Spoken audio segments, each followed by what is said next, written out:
भारतीय सेना ने पहाड़ी इलाकों को ध्यान में रखकर अब आर्टिलरी रेजिमेंट के मॉडर्नाइजेशन का नया मसौदा तैयार कर लिया है। इसके लिए रिक्वेस्ट फॉर इंफॉर्मेशन यानी कि RFI भी जारी कर दी गई। खास बात यह है कि इसके वजन को बेहद हल्का रखे जाने की बात कही गई है, ताकि बड़ी से बड़ी चोटी पर इसे आसानी से तैनात किया जा सके, ताकि दुश्मन की किसी भी चालबाजी का जवाब तुरंत दिया जा सके। टोड आर्टिलरी गन सिस्टम से जाहिर है कि ये टो गन ऐसी तोप जिसे ट्रक से खींचा जाता है। हालांकि ये गोला दागने के बाद बोफोर्स की तरह कुछ दूर खुद ही जा सकती है, यानी गोला दागो और भागो। अभी भारत के पास जो टो आर्टिलरी गन सिस्टम है वो काफी भारी है, जिन्हें सरहद तक ले जाने में काफी मशक्कत का सामना करना पड़ता है।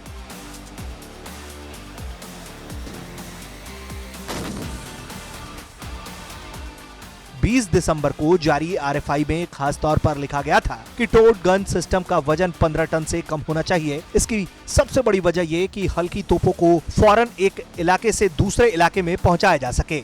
इसके अलावा इसे चिनूक हेलीकॉप्टर की मदद से ऊंची पहाड़ियों तक पहुंचाने में भी दिक्कत न हो।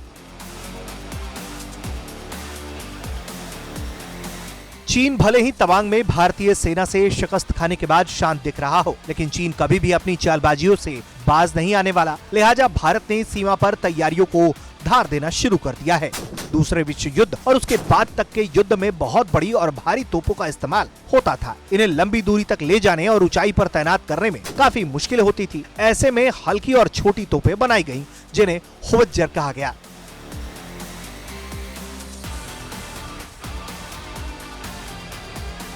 भारतीय सेना अब नई 155 बड़ा 52 कैलिबर की टो गन सिस्टम हासिल करने के लिए काम कर रही है, जो 40 किलोमीटर दूरी तक आसानी से दुश्मन को निशाना बना सके, जिसका सबसे ज्यादा फायदा पहाड़ी इलाकों में होगा, खास तौर पर उन दुर्गम इलाकों में जहां साजो सामान पहुंचाना बेहद मुश्किल होता है।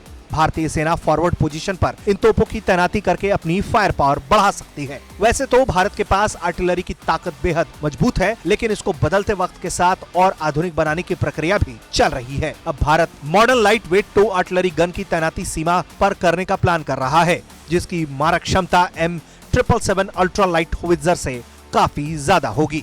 ब्यूरो रिपोर्ट, भारत तक।